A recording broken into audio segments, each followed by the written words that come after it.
Hello again, everybody. Lance Russell and Dave Brown right along ringside. By golly, we're about ready to go with more big action. Thank you very much, and welcome to Georgia Championship Wrestling. I'm Gordon Sewell, your host, and we have quite an hour in store for us. Hello, everyone, and welcome to Championship Wrestling at ringside. This is Vince McMahon, along with wrestling's only living legend, Bruno Sammartino. Welcome to this week's edition of Mid-South Wrestling Television. I'm your host, Boyd Pierce, another outstanding card.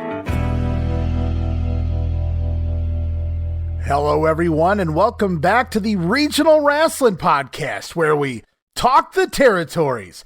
That's right, it's 100% territory talk. And I'm your host, Ray Russell, wishing you all a very Merry Christmas, a Happy Hanukkah, Happy Kwanzaa, Happy Boxing Day, and depending on when you hear this, Happy New Year, everyone. Seriously, happy holidays to all. Hope you're enjoying time with your loved ones during this holiday season.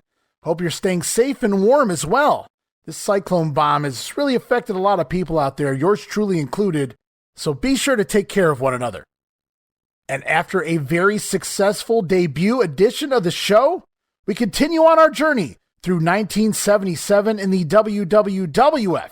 And in this episode of Regional Wrestling's Territory Talk, special guest co-host, Stick to Wrestling's own John McAdam, returns as we spend some time discussing Superstar Graham and his reign as champion, from his title win against Bruno Sammartino to many of his challengers, to his touring of other territories with the WWF title belt.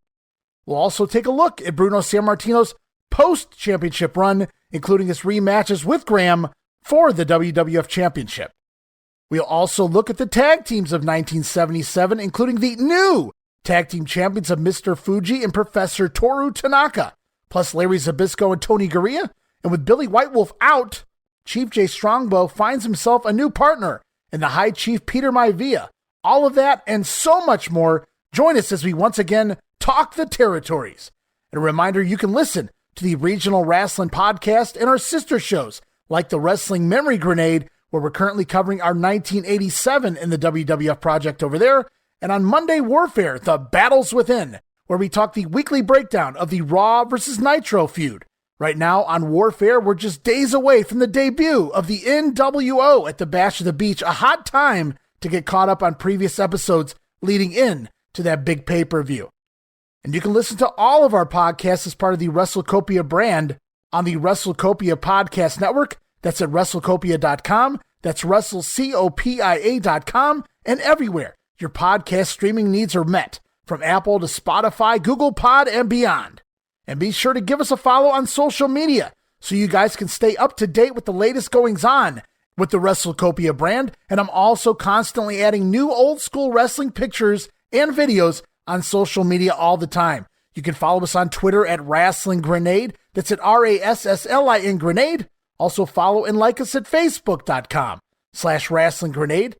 And while you're at it, you can also subscribe to our YouTube channel, YouTube.com/Rasslin Grenade. Always adding new footage as I continue to preserve my VHS collection by converting it all to digital. And last but not least, before we get things going, I'd like to ask you all to check out our Patreon account. That's over at patreon.com/WrestleCopia. That's patreon.com/WrestleCopia.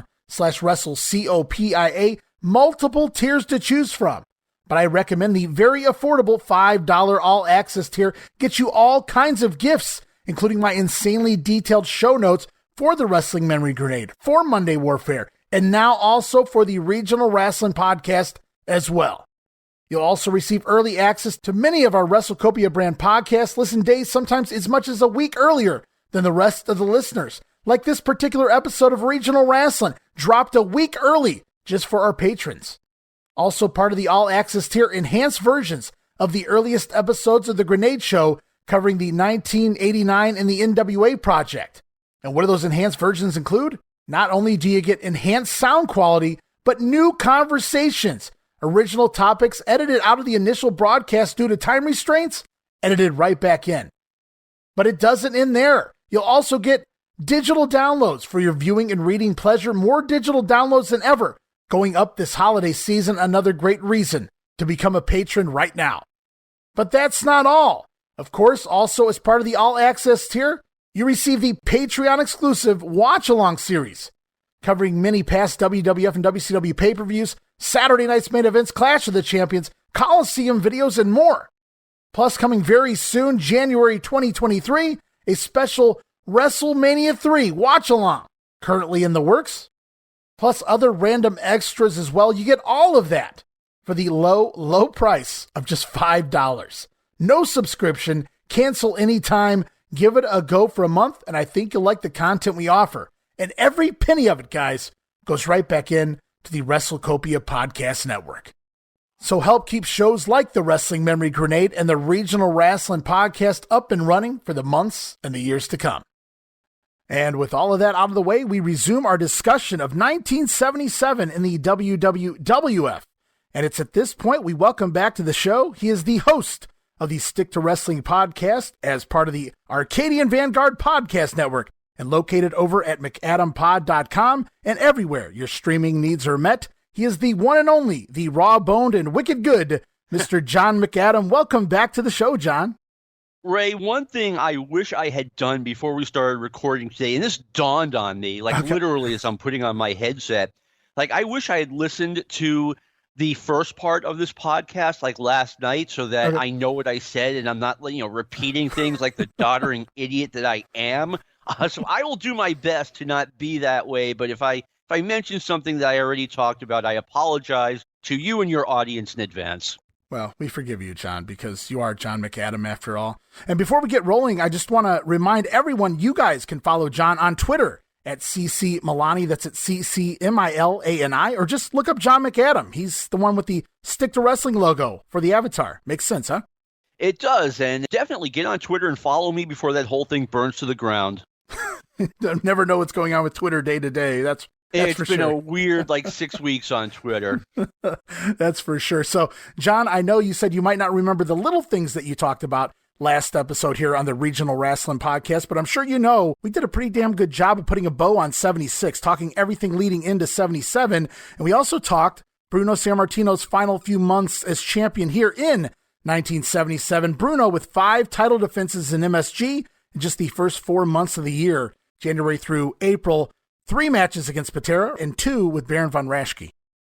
Yeah, and it looked like everything was smooth sailing and normal, and Bruno would remain champion indefinitely. It definitely felt like that to me, and it was shock of all shocks when they made that announcement early May 1977 that he had lost the title to Superstar Billy Graham in Baltimore. And there you go. That was it. The date, once again, John reminded us last episode, it was April 30th in Baltimore, Maryland. Superstar Billy Graham captures the WWF World Heavyweight Championship from Bruno Sammartino. I have a weird wrestling brain. We are recording this on December 20th, 2022. And yesterday, I kind of woke up and started getting my day going. And I was like, December 19th. That was the year, in 1979, they had a big Madison Square Garden show in 79. I just remembered that because it was December 19th, and every April 30th, I'm like, oh man, it's the anniversary. What was the main event on that show? Oh, the Madison Square Garden show? Yeah. It was Bob Backlund against Bobby Duncombe in a really bad and boring Texas death match. Hulk Hogan made his Madison Square Garden debut against Ted DiBiase, and the stars from New Japan all showed up.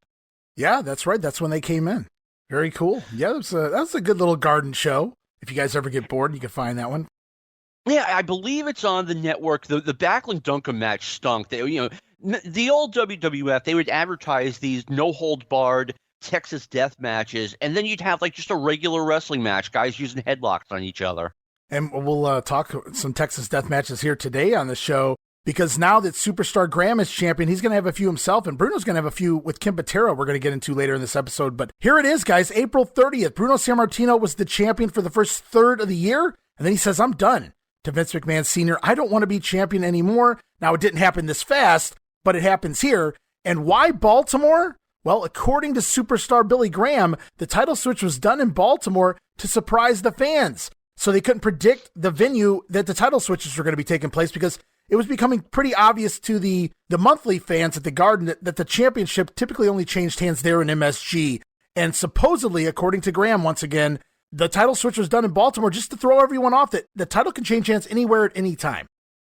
Well, I mean, growing up watching WWF wrestling, titles changed hands in 3 places: on television at the Hamburg Arena, Madison Square Garden, and the Philadelphia Spectrum. That was it. You know, they did it in Baltimore, again, maybe just to throw a curveball at everyone, but they didn't have a title switch anywhere else besides those 3 venues until 1984, where at the Boston Garden, Tito Santana beat Magnificent Morocco. And I was there, and they lit the place up with cameras right before the match. And we're all going like, there's no way Tito Santana is winning this title. And he did. And we were all very surprised. And again, we had become conditioned that Boston Garden was not getting any title switches, but there it was. Right. And that was another thing Graham pointed out. He said that people probably didn't know walking in that night in Baltimore that there was going to be a title switch, but they knew something was up because they brought lighting. They brought cameras. They didn't normally do that in Baltimore. So the fans probably knew something was going on. Something definitely different was about to take place. Now, what that was, I'm sure nobody really anticipated. A world title change. Superstar Graham, the new WWF champion, a whole new era with a heel on top here in the company. Yeah, and they advertised it, I think we talked about this, as a battle royal, and the winner gets a shot at Bruno, and Graham comes in and says, nah, I just want the title shot. Right. But they put that championship belt on him really, really fast. It wasn't even time for him to have a championship match yet. Right, so Graham now the champion. Bruno's just wanting out of that spot. He doesn't want to have to defend the title monthly or even wrestle monthly anymore here pretty soon. No, someone asked me on Stick to Wrestling. Sometimes we have mailbag episodes, and someone asked me, what if Bruno had Ric Flair-itis? The guy just could not walk away from the game. And my response would have been that Bruno might have held the championship until around 83, 84, because he was still drawing big as the champion. The fans did not seem to be tired of Bruno at all, despite him being the champion for close to 15 years, minus Pedro Morales being champion for a while.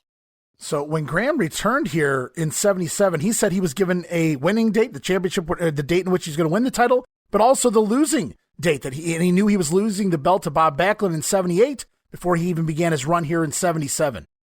Yeah, that's something, in my opinion, and I'm not trying to be disrespectful, that's something Superstar Billy Graham needs to stop talking about. He started talking about it way too much about 25 years ago. And when I say stop talking about it, he was a successful champion, and they were drawing at Madison Square Garden, and he's to this day is asking, why did they make a change? Why are you changing what's working? And there were reasons for it, but I think having that 10-month run or whatever, like, he should be happy that he got that. He got something no one else got. Right. And especially he also needs to just say, Bob Backlund was successful as champion. Yeah, and it is funny. You're right. Every time Graham talks about this, that's what he goes on and on about. But I'll tell you what, I'll give him some credit here for something else, too.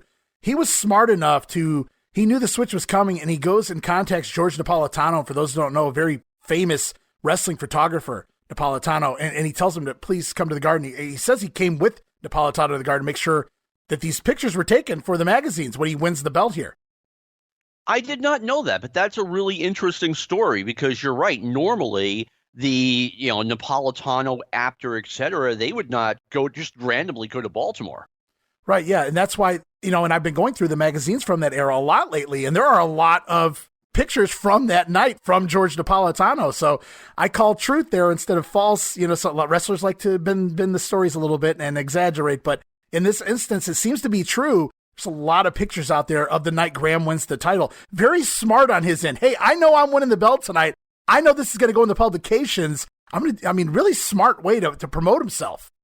Ray, I am so glad you brought that up, because I think the Apter mags absolutely knew that Superstar Billy Graham was winning the championship. They may not have known what night, but they knew. I mean, I remember, I believe it was the June 1977 edition of Inside Wrestling, where they have a picture of Superstar Graham on the cover wrestling Bruno from 1976, and it says, Bruno's belt looks great around my waist. Now, they still had Bruno listed as champion. This had been gone to press before Graham won the title, but the Graham had been announced as champion on television. So even as a sixth grader, like, that kind of, was a red flag to me. It's like they must have known that Graham was winning the belt at some point.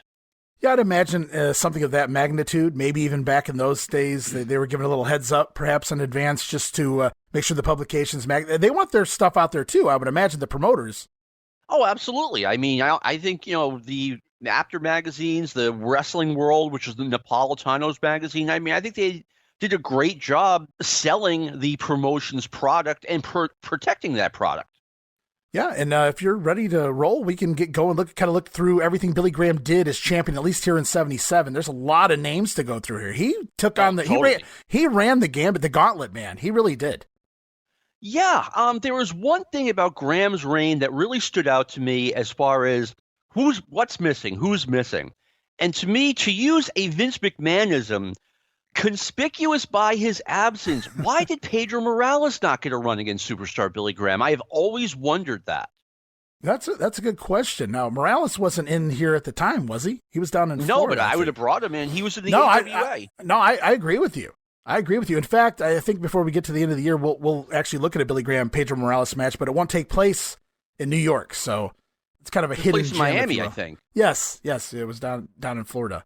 So he does wind up working Pedro, but I get what you say. Why not wrestle the former champion right up here in the big city? It seems like a perfect opportunity to bring in Pedro, like they did Stasiak the year before. They brought him back at the end of the year, and he's working Bruno. Stasiak, the former champion. Yes, I know 9 days, but like you said, they sold it on TV like he had hung the moon, in your words. Yeah, and I think Morales would have made a lot of sense for a 2-match series against superstar Billy Graham going around the horn. I mean, I had no idea until maybe 20 years ago that they had wrestled in Florida. Yeah, and I had no idea until I started doing research. It's not something I really paid attention to. But that's an excellent point. You're right. There's a glaring omission there. Even though Morales wasn't necessarily in the company at that time, he could have been brought in back at any time had they wanted him. Oh, yeah. I mean, it was a great spot. I mean, he was in the AWA, he was in Florida, but I mean, that was the plum spot. And I've always wondered about that. Why they didn't bring him in? Because I think that would have sold a lot of tickets. We start looking, though, right away, Graham, on TV. And I should note, for several weeks in a row, they would air this title switch. Just in case you missed it last week, they're going to make sure you see this title change here from Baltimore, Graham going over on Bruno Sammartino. So everybody, by the end of May at least, should know that Billy Graham is the champion up in the New York territory. But his very first match in the Garden, MSG, as champion was against Gorilla Monsoon in May. And I'm not positive. I don't believe that was a title defense.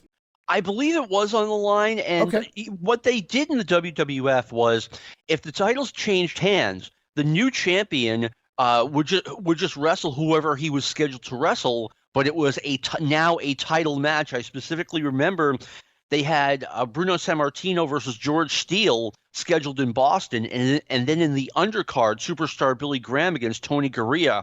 And they got on TV, and they would be like, Tony Garea has the opportunity of a lifetime. He's the luckiest man in the world. He now has a championship match against superstar Billy Graham. And they did the same thing with Bob Backlund after he won the title. I think he was wrestling Toru Tanaka in Boston, and it was a title match. Okay.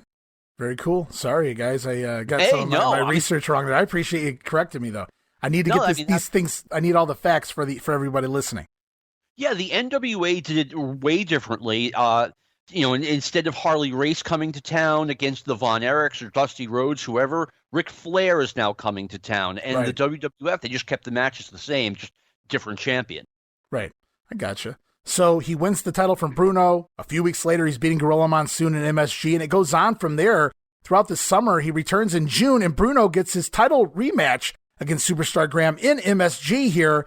Standing before a capacity crowd here in Madison Square Garden, the controversial Worldwide Wrestling Federation champion, Mr. Graham. 20-some-odd thousand people are here to see you. 27,000, Billy Jr. 27,000 people to be exact, and 27,000 people on the sidewalk that could not get in to see this match. Bruno Sammartino cannot get the belt back from superstar Billy Graham. I am the champion. I am the greatest. I am the strongest. This is my belt. I got the proof, baby. I'm the man of the hour, the man with the power. Too sweet to be sour. There are those fans in Los Angeles and St. Louis and Florida all over waiting for your appearance. Do you think, well, again, here you see Superstar exposing That tremendous physique, the most impressive physique in all of professional wrestling. This is the body of a champion. This is the strength of a champion. This is the beauty of a champion. This is the brains of a champion. Look, look, look. There it is, superstar Billy Graham. The greatest. The greatest. They go to a double disqualification. There is no MSG in July, but then they come back in August 1st, with Bruno scoring a win over Graham, although due to the too much blood loss once again. This is actually winds up being Bruno Sammartino's final title shot in MSG here against Superstar Graham. The 22, perhaps 23-inch bicep of Superstar Billy Graham. And Graham has made the comment before the broadcast this week that he will challenge Bruno Sammartino again, as Gorilla Monsoon will evidence the guest referee capacity. But according to Graham, and we'd like to ask you if you repeat that publicly, you intend to challenge Bruno once again as far as strength is concerned, and otherwise contemplate a scientific match, his return match. Maybe not too scientific as far as collegiate wrestling style goes, but I'm talking about a power confrontation. The man is indeed powerful. The man is indeed strong. The man has indeed got brute strength. Now I will defend my title. I will retain my title on these grounds, on the grounds of power, on the grounds of strength. I will show the capacity crowd that is predicted from Madison Square Garden and around the world that I am indeed stronger than Bruno Sammartino. I will arm wrestle the man if I have to. I will bench press the man if I have to. But most of all, I will retain the solid plate gold.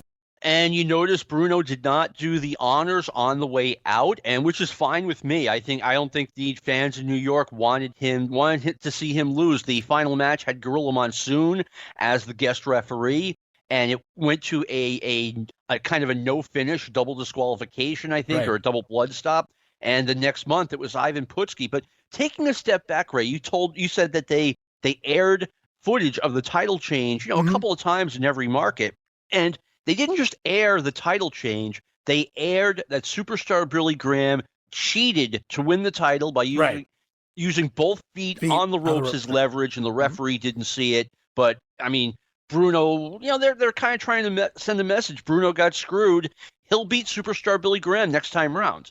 Yeah, and I think that was a great idea. Booking-wise, even if Bruno said, yeah, I'll do the job on the way out, no problem. I don't see Bruno necessarily saying that. And as a fan, I wouldn't want to see that anyway.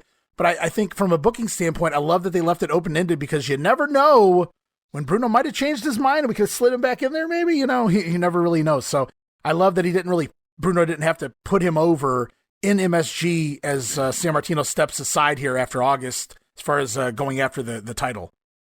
Right, exactly. And I don't think he did a real job in any of the WWF cities. I know the Saturday before Graham lost the title, they did a cage match, and they did the old thing where Bruno hits Graham so hard he goes flying out the cage door. Right. They had finishes like that, but they never had Graham pin Bruno again. So there was no MSG show in July. They open up August, though, with that match between Bruno scoring a win over Graham, albeit on a technicality there. But we fast forward to the end of August. They return August 29th. This time, as you just pointed out, Graham takes on one of his many challengers multiple times over the course of the next several months, Polish Power Ivan Putski. To my left, ladies and gentlemen, the reigning Worldwide Wrestling Federation heavyweight champion Superstar Billy Graham, before another capacity crowd here in Madison Square Garden. There are those here who certainly are in your favor, those who are not, Mr. Graham. Some are booing, some are cheering, but nevertheless, there's pandemonium tonight. There's excitement. Look at the people's faces. Look at the people's expressions.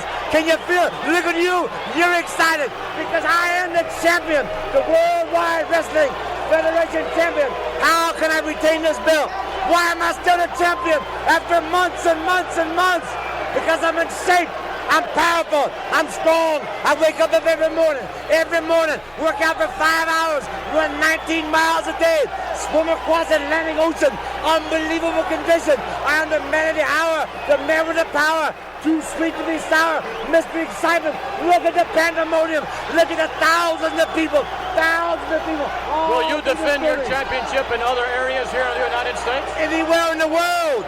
Japan, Australia, United States, California, Mexico, I don't care, Central America, any state, any city, anywhere. That man is from Japan, all even independent in Japan. Anywhere Thank you you want very it. much for your time. Superstar Billy Graham. I have seen that match. I actually saw that match recently. And to say that superstar Billy Graham and Ivan Putski had the crowd in the palm of their hand is an absolute understatement. Absolutely. And Putski was over like crazy. Unbelievable. At the beginning of the match, I know which match you're referencing. The crowd is just shaking the garden with these guys just bumping chests. They're colliding in tackles. Nobody's going anywhere. Finally, Putski looks like he delivers that Polish hammer early on there. Yes. And Graham takes that, I don't want to call it Kurt Hennig-esque because he doesn't go flying up in the air, but he takes that kind of back roll bump with his feet hanging on the ropes. The crowd, there isn't anybody sitting down. They're shaking the entire building. It was just amazing what kind of crowds we had back then. People were screaming and jumping up and down. It was amazing. Yeah, really good stuff there. Unfortunately, Putski doesn't get the win there.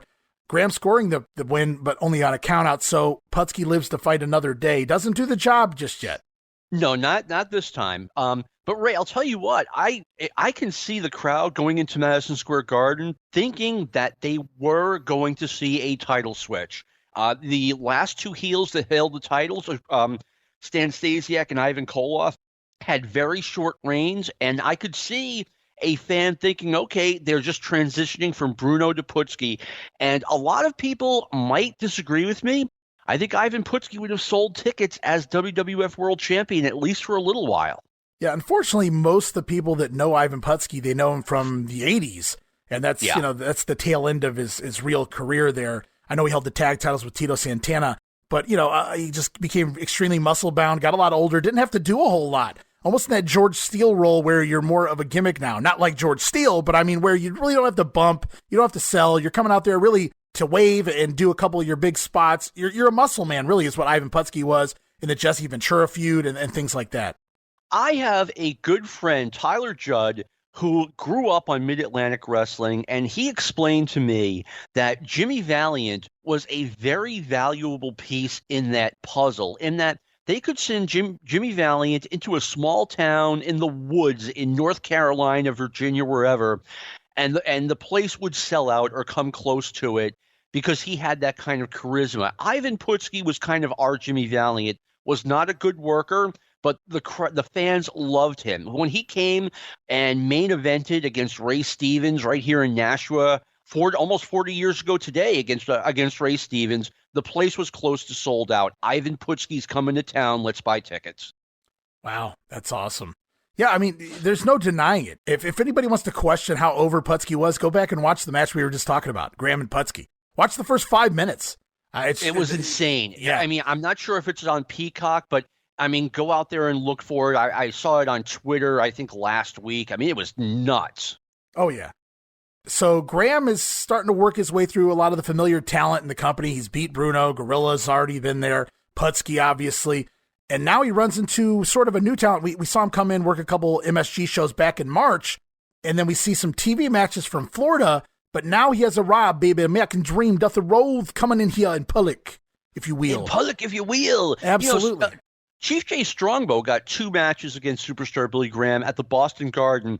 To this day, I'm very surprised he didn't get one match at Madison Square Garden against Graham. He got one up in Long Island, but he never got one at Madison Square Garden. And to this day, that surprises me a little bit because Strongbow, again, he's one of these guys that a lot of people who didn't grow up around here just never saw his appeal, and I get that. But he was over like crazy. And like I said, I'm surprised he didn't get that moment in the sun at Madison Square Garden.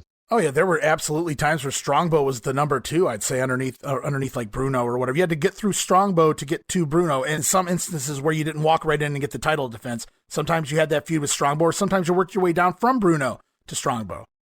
Yeah, I mean, Strongbow, how over was he? He main evented Madison Square Garden more than once, teaming up against Bruno against the Valiants.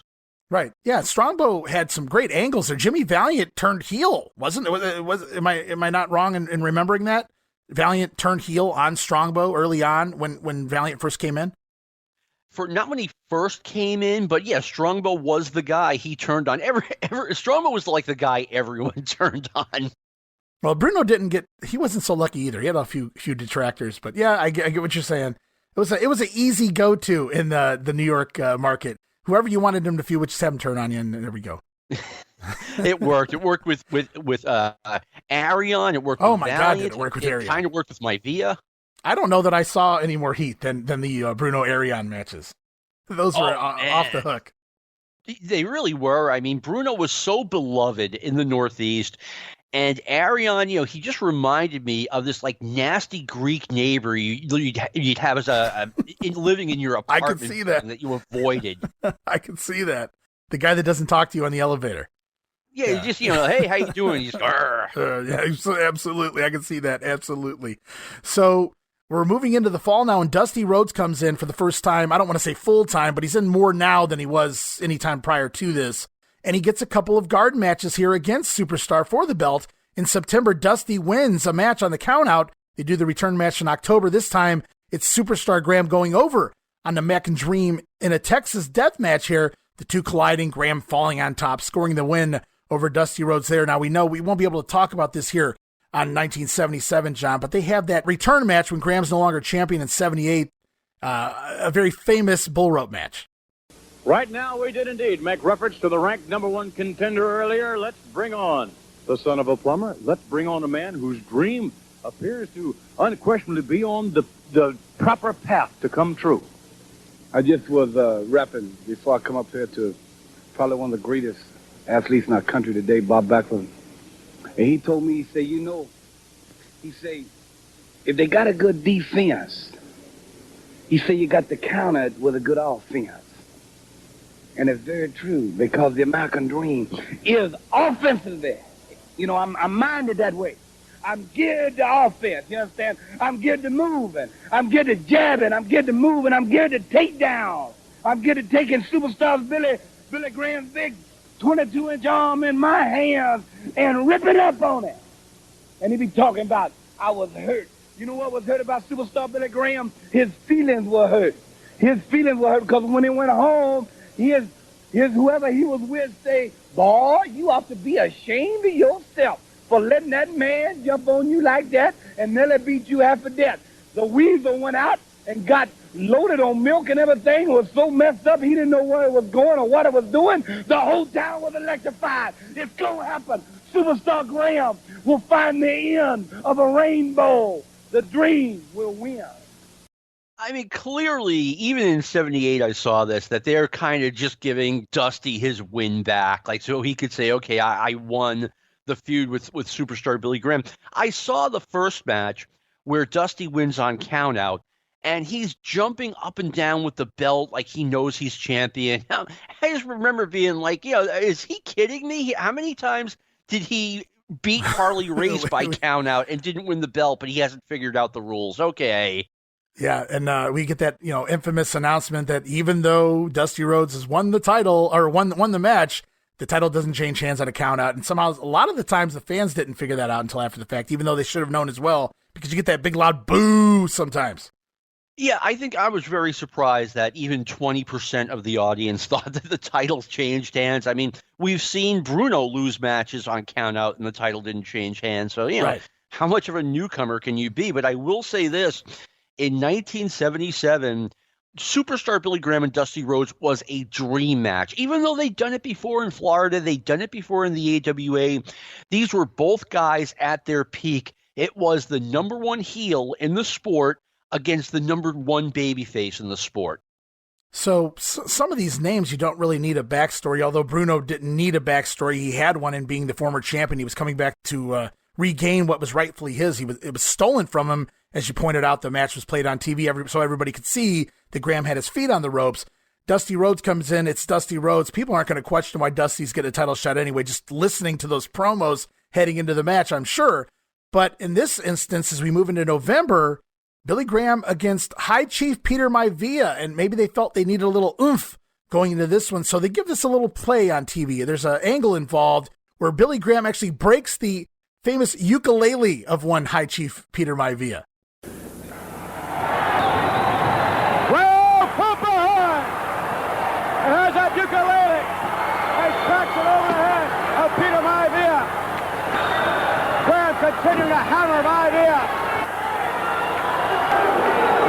as you can see, is cut. Ladies and gentlemen, Peter Maivia, as he exists at this moment. And Peter, I suspect that when you clash with superstar Billy Graham, I believe the fans in Madison Square Garden will see a match the likes of which they've never seen before. You know something, Vince? Look at this. This is what is left over of what that man did to me and to this. This is the pride of my people, my pride, my family's pride. And yet this man have insulted me and my people and my island by breaking this over my head. And I still have blood in it. See that? I've let my people down. I've let so many people down because this was a present when I left home. And they presented it to me, and I've carried it ever since.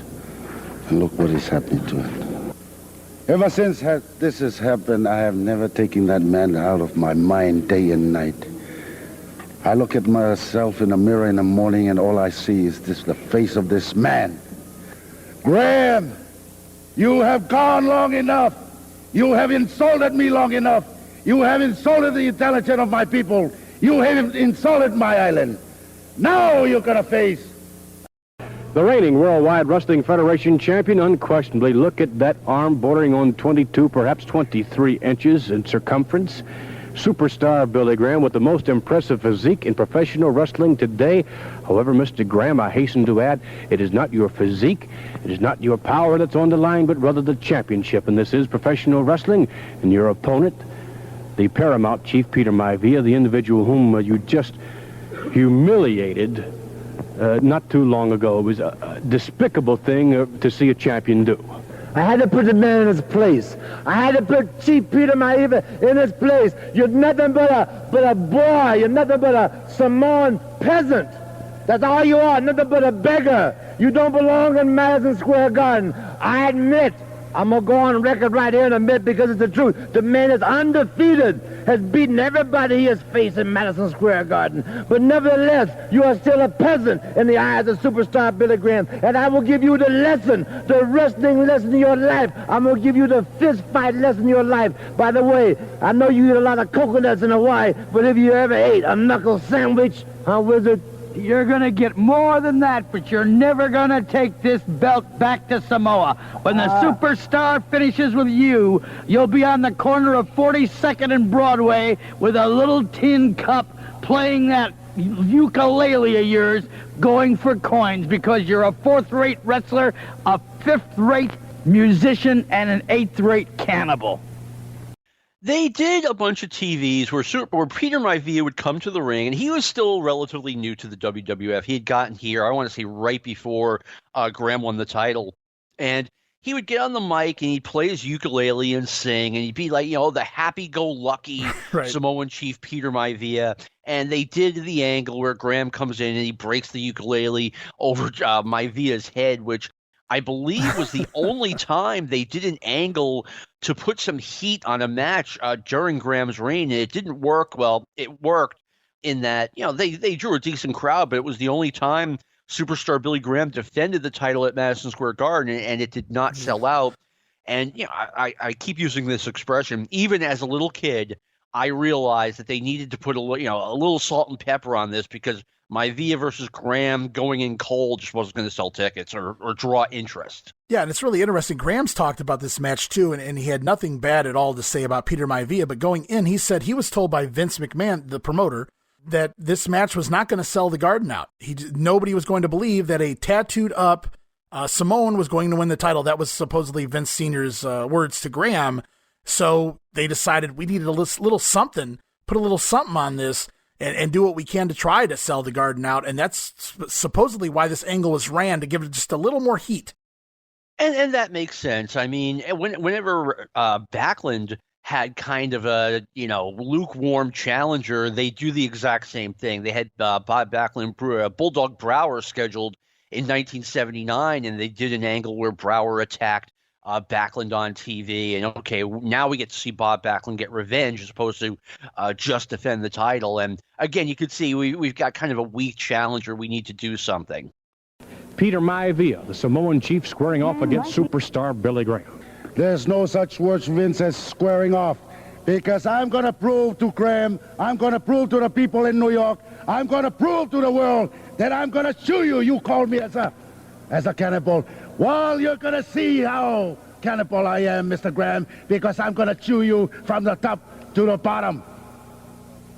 Brief words of Peter Maivia, ladies and gentlemen, as a result of what happened last week. I'll tell you one thing, he has a believer here. Peter Maivia, perhaps resorting to cannibalism or what have you. It's going to be some confrontation against superstar Billy Graham. If we may, let's bring on superstar Billy Graham at this moment. And Mr. Graham, now that Peter Maivia is clearly back into the dressing room and out of the way, let's speak of, have you in your life ever dreamed that you would face such a man? I've never seen a man out of control, unleashed. The savage is loose. Peter Maivia, the savage is loose. The cannibal is loose. The man's pride, his dignity, his heritage, his family, his people, his island, himself has been insulted. Now, this belt, the man says he doesn't even care about. All he wants is my body. All he wants is sweet revenge. All he wants is to get his manhood and his pride back. Maivia, you got tattoos all over your body. The only place you ain't got a tattoo is on your face. And I'm going to give you some new tattoos. Superstar Billy Graham, I'm not the heavyweight champion of the world by chance. Not by accident, not by a stroke of fate, not by luck, because I am the greatest. I am the strongest. I'm the man of the hour, the man with the power, too sweet to be sour, wizard. Everything we said about you, my V, is absolutely true. You are a cannibal, you are psycho, but you will never take this belt to Samoa. This belt shall remain with the one, the only, the incomparable superstar Billy Graham.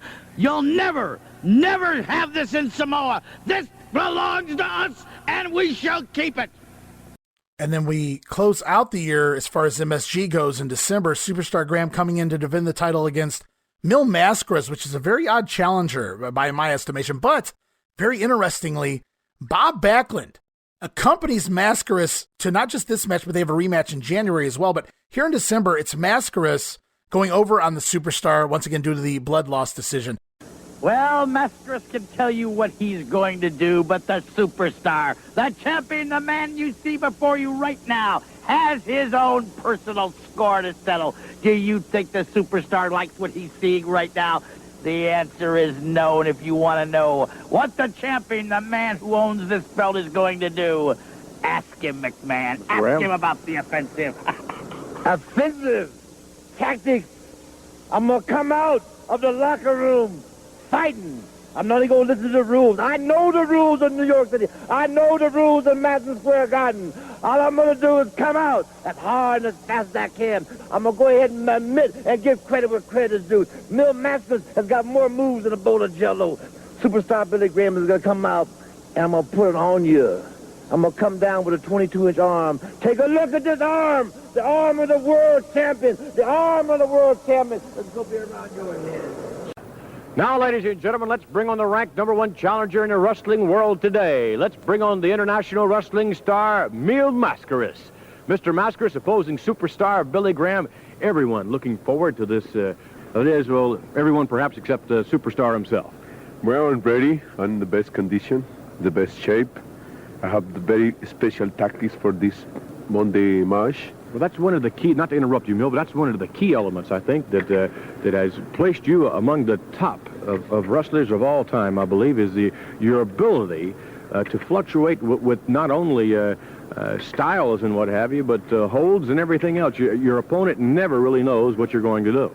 Well, I train in regular 2 hours, hour and a half, This time I'm training 4 hours because I need better shape, better condition.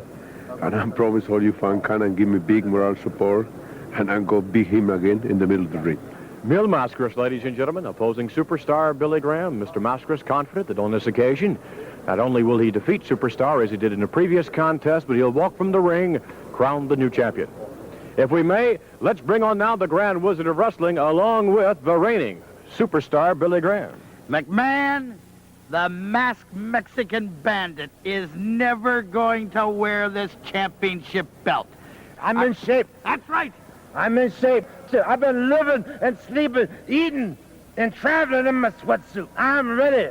I'm going to be so aggressive. I'm so keyed up. I'm so psyched up. Superstar Billy Graham, the man of the hour, the man with the power, is going to retain. Retention is the word. Retention of the heavyweight championship. Superstar Billy Graham. So Mascaras scoring a win of sorts over Graham heading into the new year. But what's interesting is they're really building to something completely different. Even though we're watching a double shot of Graham and Mascaras in December and January, it's all leading to the Backlund match in February, the title change.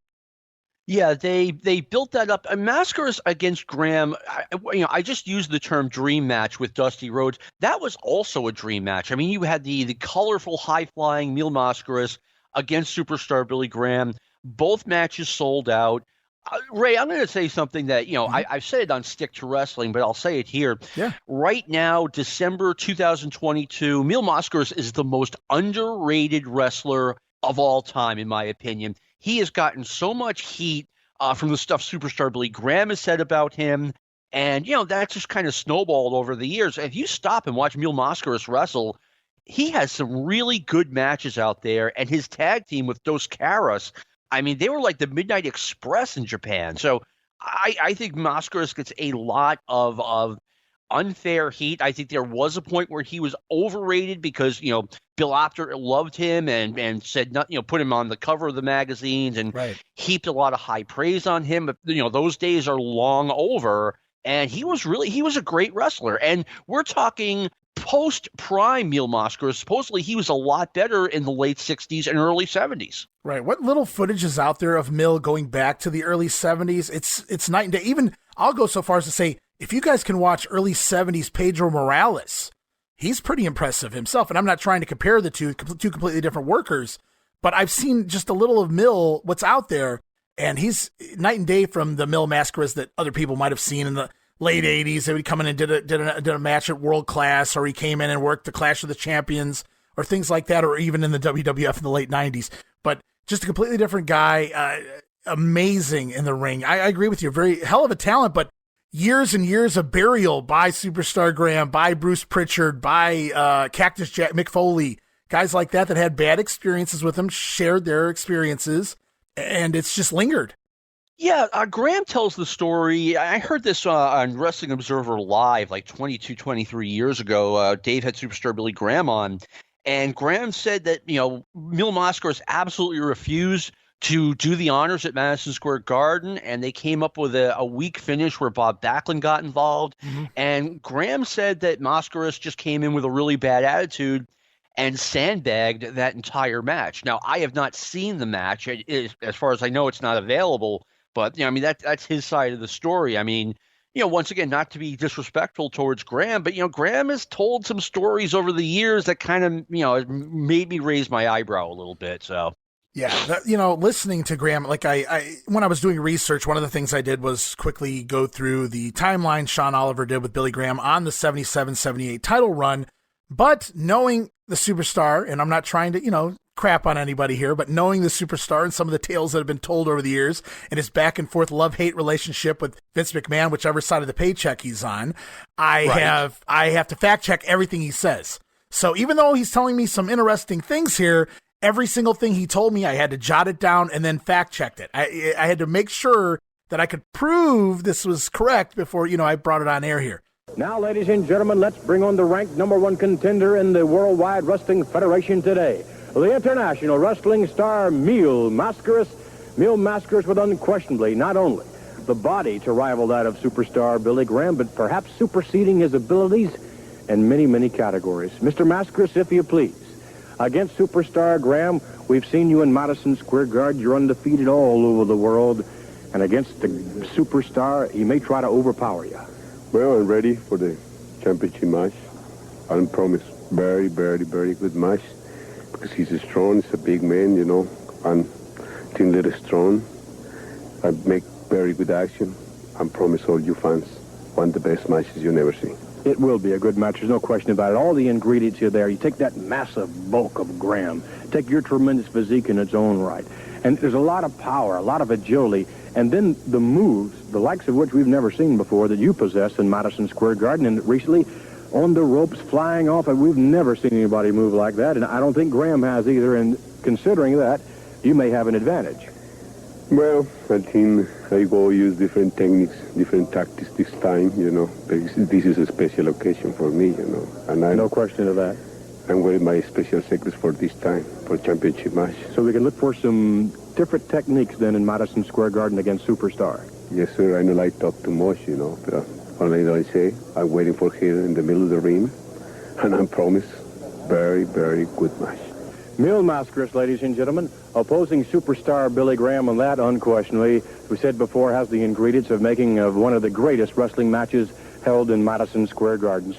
If we may, briefly, let's bring on the champion, Superstar Graham with the Grand Wizard. Always run out of town. We know this man is a movie star. Famous movie star in Mexico, South America, Puerto Rico, all around the world. But there's another movie you're in Madison Square Garden. There's another acting. There's no movie career. As a matter of fact, your movie career will be over when I expose your face and all your fans around the world see the pimples on your face, the acne on your face, the varicose veins in your eyes, how bloodshot you. And ladies, this man is ugly. He's not the handsome Latin that he's supposed to be. I'm going to retain my belt. Superstar Billy Graham is the greatest and the strongest, and Mascaras will find out firsthand.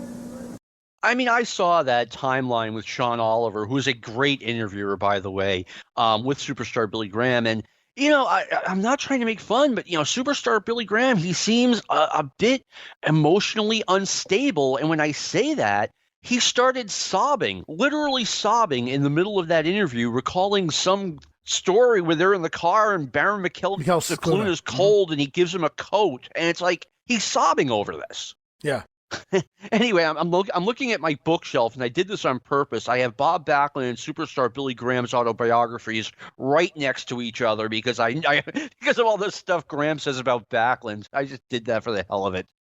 He does. You know, there's quite a bit of that there in the middle of that timeline. Graham kind of basically shitting on Backlund, but not really crapping on him as a human being, just as a wrestler. He had no business being champion. Well, yeah, I mean, he talks about, you know, this alleged meeting where he had with Dusty Rhodes and Vince McMahon Sr., where Vince McMahon Sr. says, guys, can you teach Bob Backlund a little charisma? Can you not have him go into the ring with a bathrobe where the championship is underneath it? And it's like, you know, again, if Backlund had failed as champion, if he had been a disappointment as champion, I could see some of it. But at the end of the day, Superstar, the WWF was wildly, spectacularly successful with Bob Backlund as their world's heavyweight champion. Right. And had they not been, I'm pretty sure this being, you know, a gimmicked work here, they could have just taken the belt off of him, right? I mean, so they could have just gone in another direction. Exactly. My understanding is in some of the other, you know, not that he was successful right away in Madison Square Garden. It took a little while in Boston. It took a little while in Pittsburgh, but he got there eventually. Yeah, it kills me when everybody wants to bury Bob Backlund. And by the 80s, as I followed his run, I started, you know, it could have been anybody. I don't know if it would have been Bruno, but it could have been pretty much anybody else where I would have said, I've seen this long enough, time to let's do something else. But I can't argue that it was successful to the point where there's no promoter that's going to push somebody on top as champion for over 5 years unless they're bringing in revenue. It's just, you wouldn't exist anymore. Your company would be out of business. Exactly. I mean, and that's something, you know, and not to pile on Superstar Billy Graham, but at some point he has to acknowledge that, you know, Bob Backlund winning the championship was a successful formula for the World Wrestling Federation. Right. So we talked about this in the last episode too with Bruno. He was wrestling certain guys in the Garden in certain months, and then the follow-up months, that's when he would work those same guys in the other cities like Boston and Philadelphia. This is a little bit different here with Graham because Graham is working Dusty Rhodes and Bruno and things like that at MSG, but he's working other tier, if you want to call them a tier, of talent in some of the other cities. Look here at Boston. After winning the title, some of Graham's opponents included for the remainder of the year, Tony Gurria, Larry Zbyszko. He did a 2-match deal with Chief J Strongbow, ending in a cage match, Graham going over there. And then they return that and do it 2 more matches, this time Graham and Putski to close the year in Boston, and they also end in a cage match.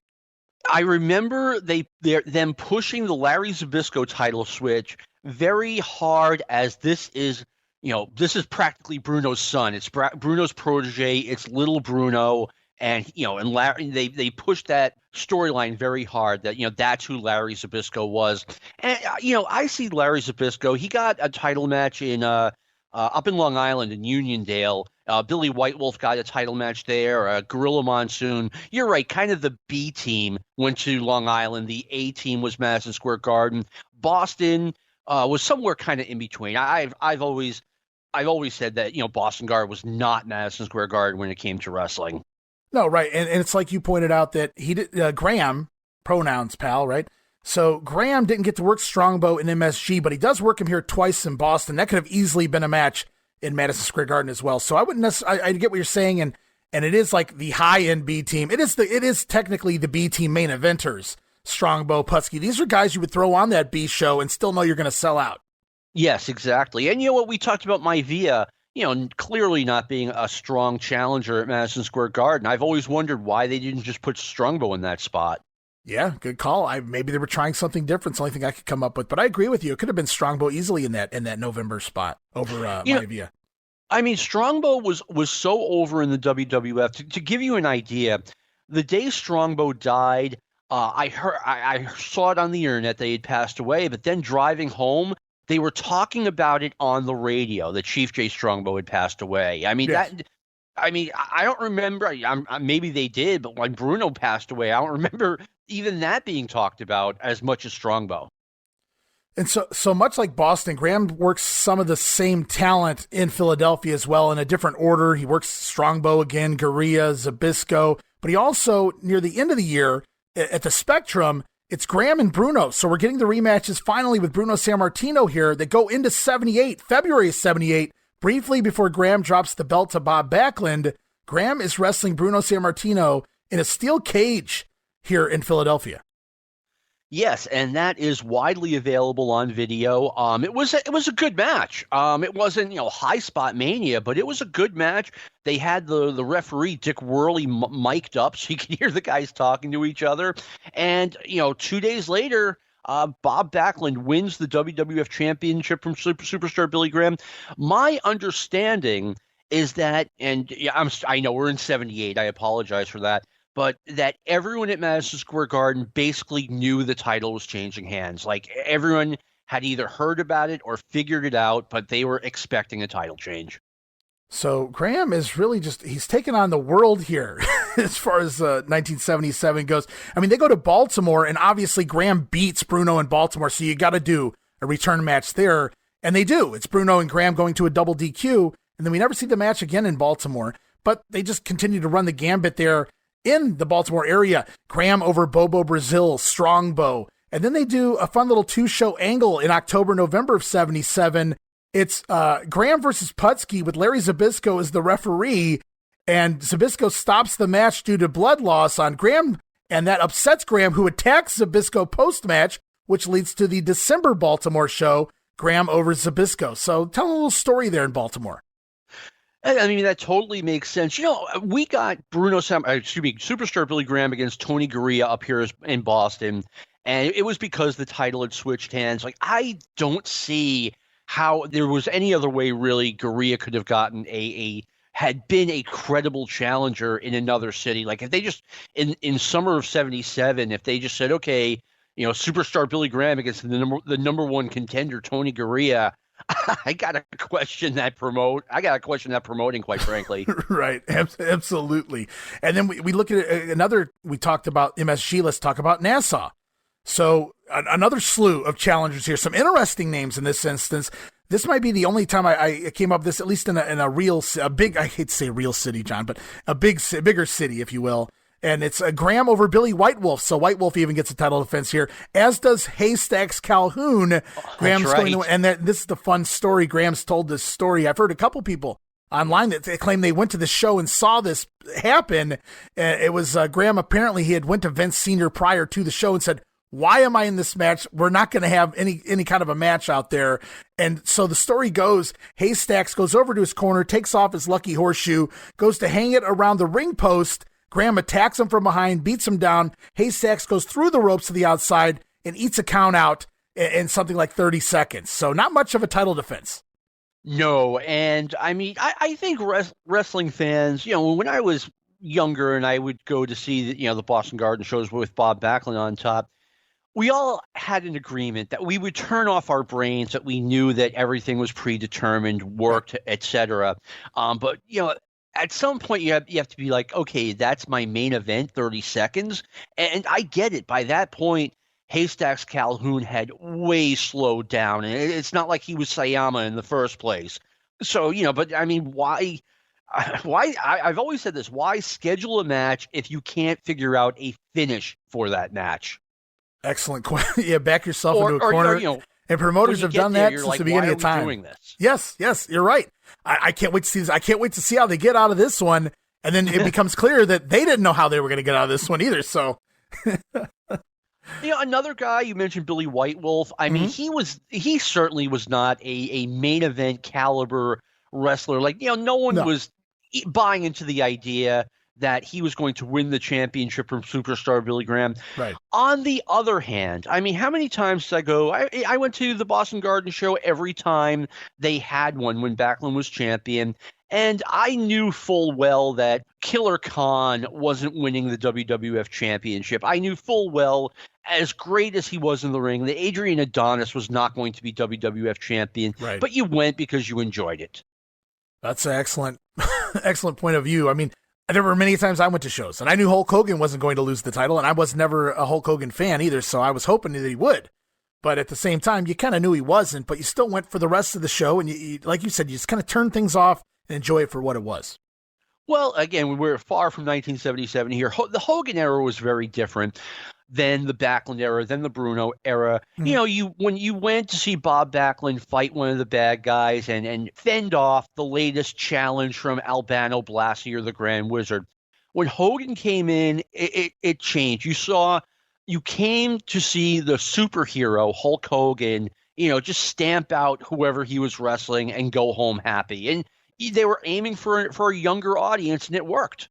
Well, yeah, and I was a young audience at the time. Unfortunately, I never caught on to Hulkamania. I always latched on to the number 2s and the number 3 guys throughout most of the 80s. So, I enjoyed more the undercard than I did the actual Hulk Hogan matches.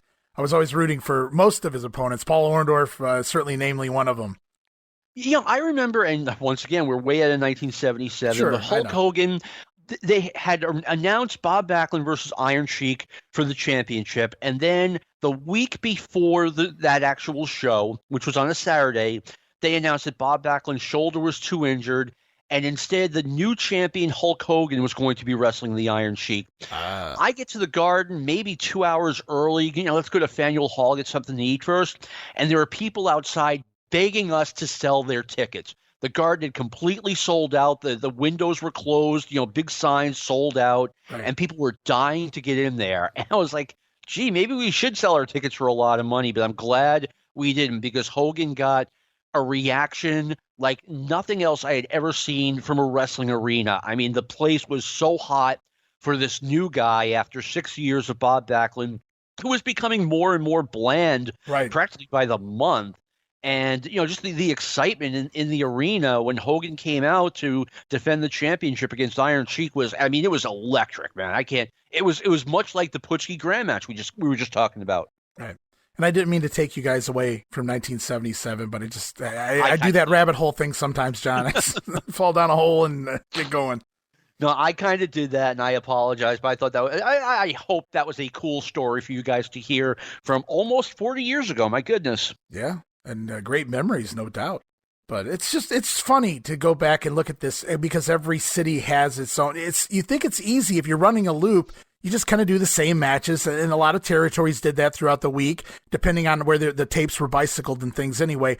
But up here, it seems like every major arena, Graham's defending his title against a lot of the same guys, but the months seem to be completely different. There's a lot of different booking going on, which really prevents you from doing any kind of big time storylines on TV, because remember that match with Maivia at the Garden and the whole ukulele angle, he doesn't work Maivia here in any of these other cities. No, he doesn't. And I think, I'm not sure why they did that. I mean, you've got a nationally run angle for one match. But getting back to what you were talking about, Ray, I mean, that was a lot of the fun of the WWF. Like, before, and this changed the very beginning of 1988, every city had a different show in the WWF. Like, you could have Ivan Putski against Ken Patera in one town, and Ivan Putski against Stan Stasiak in the next town, and Putski against Baron von Raschke in the next city. I mean, it was totally different, and it's always fun to look through the results. I mean, they feel so random sometimes, but that's what made things interesting. You never knew. When they announced the next show, you never knew what they were going to say. Whereas when they changed the format in 1988, every city was getting the exact same show. And I understood why they did it. It's just, as a fan, it's not as exciting. No, right. And back in this era here in the late 70s or any time before this, let's say you're one of those fans that maybe you make a few towns. Maybe there's a couple of towns in your vicinity you don't mind driving to. You're getting a whole different slew of matches potentially, so it's not the same old lather, rinse, repeat. That was me in the early 80s. I mean, if I had the time, and the WWF, they weren't just coming to Boston Garden. They were coming to your local high schools, and in and around Boston. And if it was a Wednesday night and I wasn't doing anything, me and my friends would hop in the car and go and just have a night of, it almost felt like names being picked out of a hat to wrestle each other. And that was part of the fun of it. All right, guys, let me run through some of these other big towns just real quick. A few of the matches that Graham had. We already talked about Nassau with White Wolf and Haystacks. He also did a double DQ against Strongbow. Wins over Zabisco, Gorilla. 2 matches with Putski here at Nassau. A DQ and a count-out wins both for Graham. And then Gorilla Monsoon ends the year, Graham picking up a count-out win over the big Gorilla there. And then over in Landover in December, Chief J. Strongbow, again, getting a lot of these title shots. He gets quite a few title shots, just none of them at MSG, it appears. Strongbow winning a Battle Royal in December there in Landover before losing to Graham in the main event later on the show. Yeah, I mean, different cities got different names. And again, that's part of what kept it interesting. Another thing Graham did that Bruno did not do, he defended the WWF Championship in Atlanta, and he made more than one trip to Florida to defend the title. Oh, excellent. Great segue into what we're going to get into here in just a minute. And right before we do, though, I want to point out there's some other towns where they were wise to book the way they did, including Pittsburgh. Now, Dominic DeNucci, an Italian, of course, but a quote-unquote local as far as the Pittsburgh territory goes. So Graham actually does a title defense against DeNucci, even in Pittsburgh, and we've already talked about the Providence, Rhode Island title defense against Carlos Rocha. It was pronounced Rocha. And I did not know DeNucci got a title match in Pittsburgh. I mean, I hope they played up the local guy trying to make good angle for that one, because DeNucci clearly, I could have told you there was no way Dominic DeNucci was ever winning the WWF Championship, especially in 1977. I mean, he was already a guy not doing jobs on TV per se, but there could be a tag team match with the Executioners against Dominic DeNucci and, I don't know, Frank Williams or someone like that, and DeNucci would be on the losing end. So it's hard to push a guy like that as a main eventer. Right, yeah. And for those who don't know, Dominic, very strong in the Pittsburgh territory, a great friend of Bruno Sammartino, a paisan of Bruno's. And I guess if you were going to give DeNucci a title shot, Pittsburgh would be where you would do that. I don't have the full card in front of me, but I believe the situation was they did one of those Battle Royal gimmick there where DeNucci goes over in the Battle Royal and then gets the title shot later in the show to explain why someone of his level, caliber, if you will, is getting the title shot. That makes sense if that's what they did. Because, like I said, by that time it had been clearly established that Dominic DeNucci, who is one of the few guys in the wrestling business who seems like universally beloved. I'm not saying anything bad about him. I'm just saying that by 77, the sun was starting to set on his career, to say the least. And you touched on it just a minute ago. But Vince McMahon Sr., he wasn't like his son. He had a lot of ties to some of the other promoters, some of the old guard. And it's proven here, at least in this Superstar Graham run. Bruno didn't really go around doing this too much. But Superstar Graham, he toured quite a few territories here over his title run. Yes, he did. He made, again, more than one trip to Florida. I know he defended the title in Atlanta. I know he defended the title in Houston. Ray, do you know if he flew over to Japan when he was WWF champion? I believe he did, but I'm not positive. See, that's an excellent question, and that's one thing I did not research, and I should have, and that's my mistake, guys. And I feel like that I'm going to have a part 3 with John. I don't know, I know holidays are coming, and I don't know if you're going to be able to make it to that episode, but that's something I will research. I feel like that's something important to touch on if Graham stopped over in Japan during this run. Yeah, I do know that, again, not to crap on Superstar Billy Graham. That's totally not what I'm doing here, because I was a big fan of Superstar Billy Graham's. Believe me, I was one of the few people who, weren't completely turned off by him when he came back in 1982. Right. On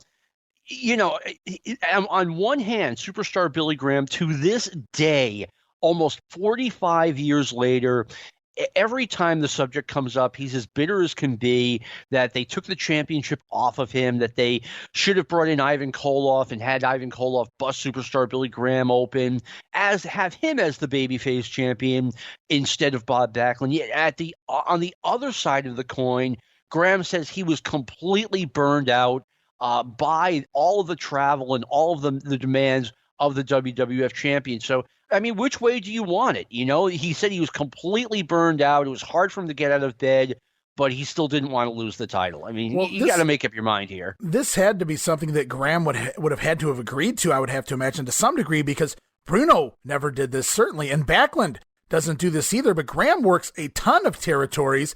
I'm looking at St. Louis. He goes down to St. Louis for Muchnick.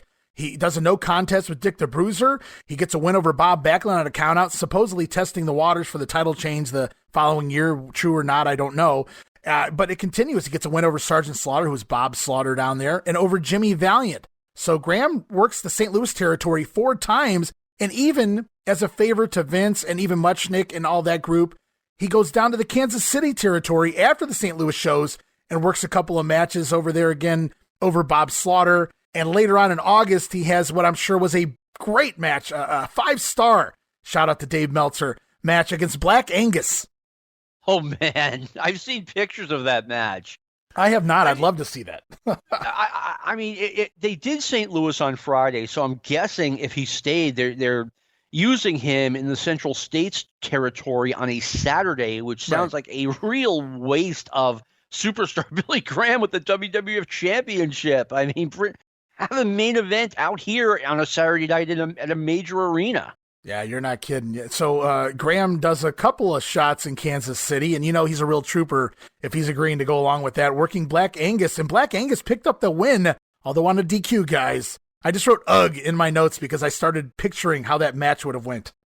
Yeah, that one sounds pretty terrible to me, and I don't know much about Black Angus, but I mean, I can't imagine. I've seen pictures of him. I can't imagine him exactly being a Ric Flair caliber worker. No, there's a few matches of him out there specifically from Japan, but yeah, it's everything you would imagine and then some. Everything I can imagine. I mean, like I said, and Graham, he talks so much about, being burned out from all of the travel, etc. And I get it. He and Backlund did things that, Bruno was not having any part of. I know Bruno went to St. Louis when he was WWF champion, but I am completely unaware of him going to Houston or Florida or Georgia like Graham and Backlund did. Right, and that's an interesting point, too, because here in Houston, they go to Houston in May, or Graham goes to Houston in May, which is right after he wins the belt from Bruno. In fact, Paul Bosch was advertising that Bruno Sammartino was coming into town as the WWF champion, but by that point, Graham had won the title, so I'm assuming that was planned all along. I don't know that Bruno would have agreed to have went to Houston. So we get Superstar Graham going down to Houston in May of 77 with a win over Mike York. Seems very unproductive, unless you're just shilling the fact that, hey, we have the New York champion down here, because Mike York ain't really top challenger level there. No, the Alaskan Mike York was, I mean, every time I saw him, he was either at the bottom of the card or losing on television, something along those lines.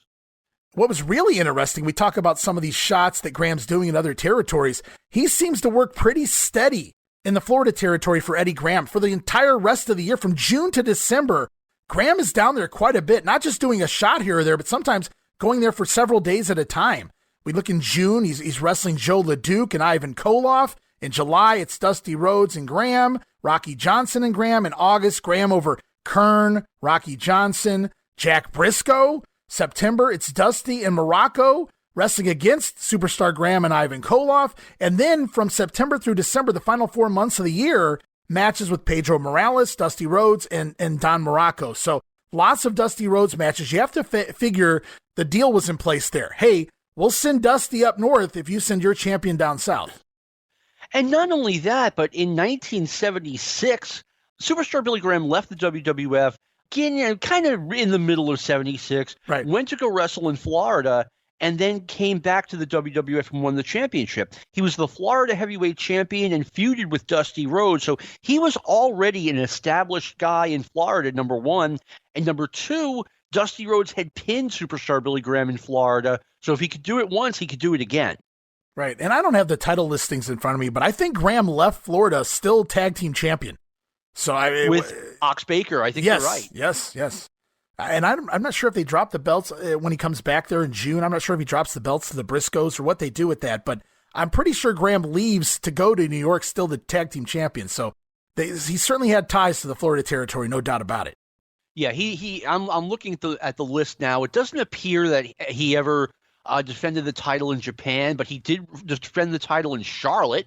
And he's kind of all over the place, St. Louis, Houston. So, I mean, good on him. He wrestled a very tough schedule. Right, and by the end of the year, he was even working the Maple Leaf Gardens in Toronto, matches over Stasiak and Jay Strongbow.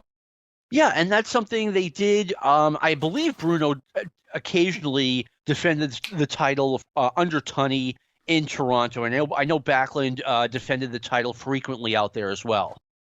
So there it is, just in a nutshell, just 1977, we're not even going to talk about a couple months heading into 78. Graham, the first real heel with a run here as the champion, proved very successful, mostly sellouts at MSG, as you pointed out, other than the Maivia match. Every one of those Garden shows, a sellout with the heel as the champion.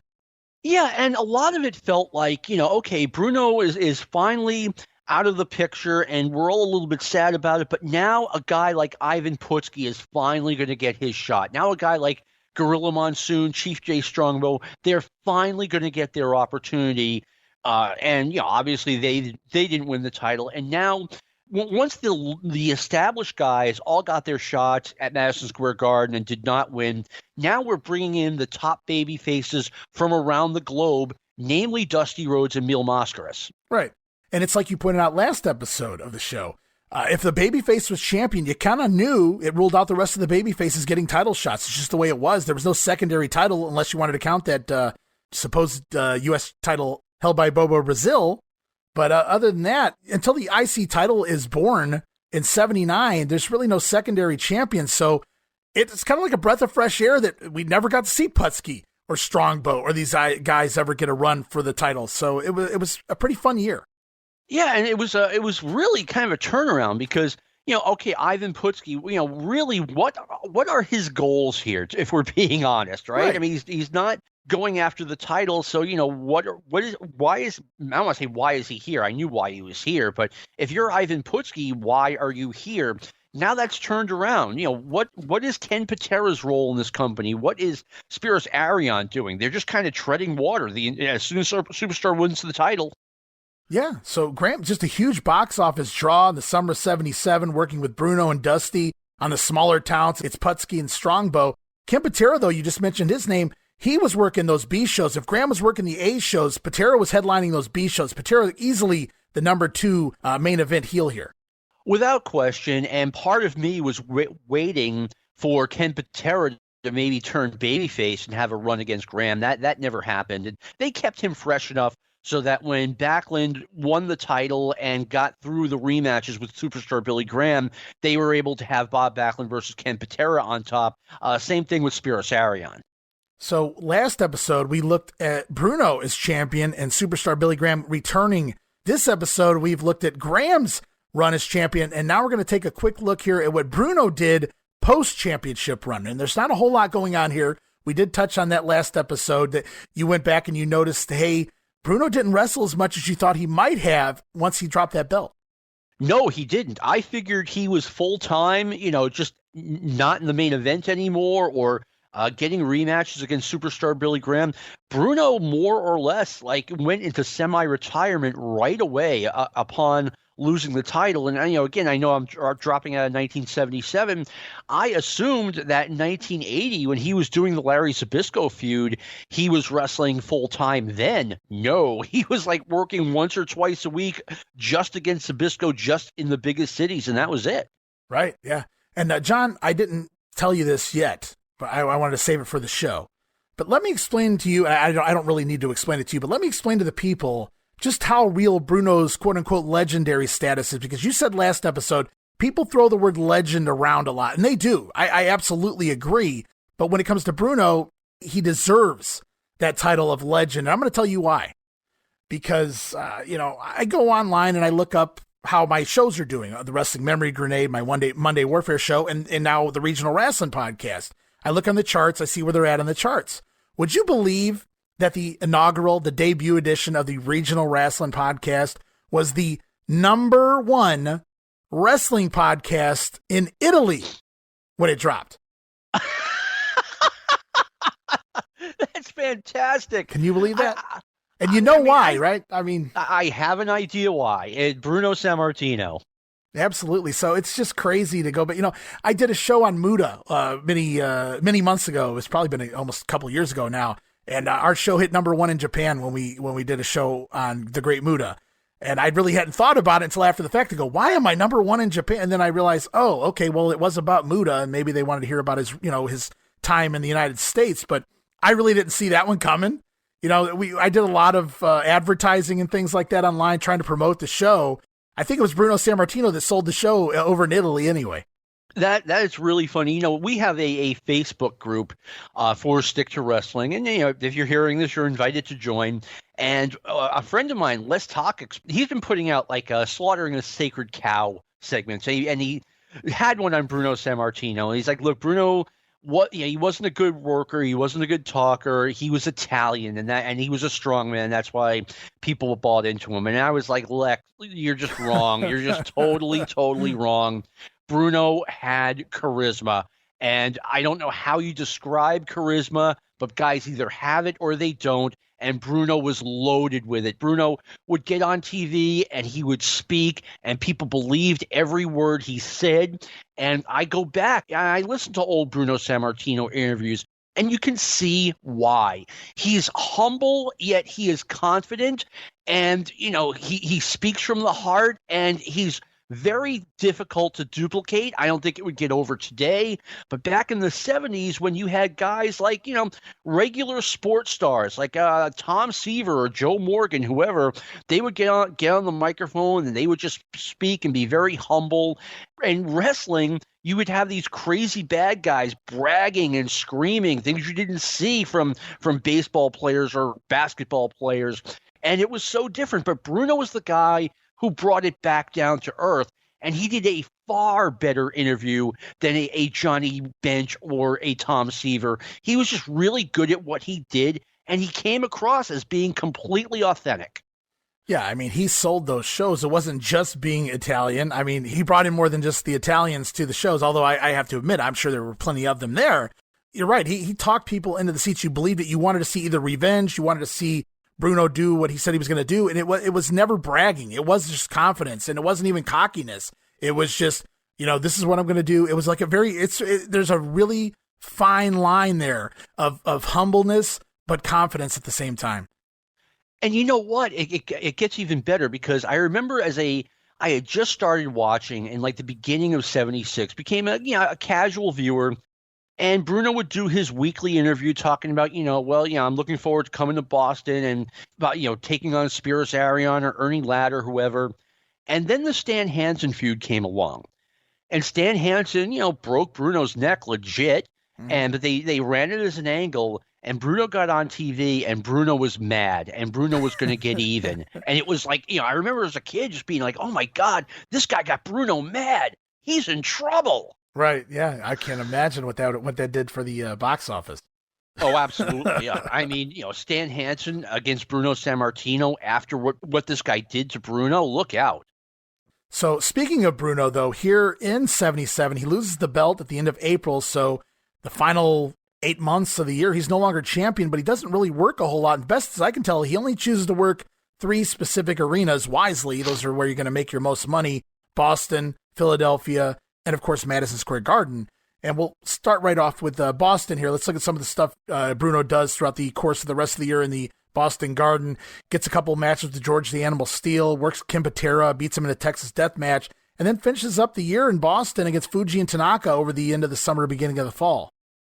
Yeah, and if I recall correctly, they had a couple of really weird shows in Boston. I think there was one where both Superstar Billy Graham and Bruno Sammartino were no-shows, and it was I want to say the end of the summer, I want to say August 77, or right around there. So it couldn't have been weather-related, so I don't know what was going on, but I mean, you had to have a really unhappy crowd there.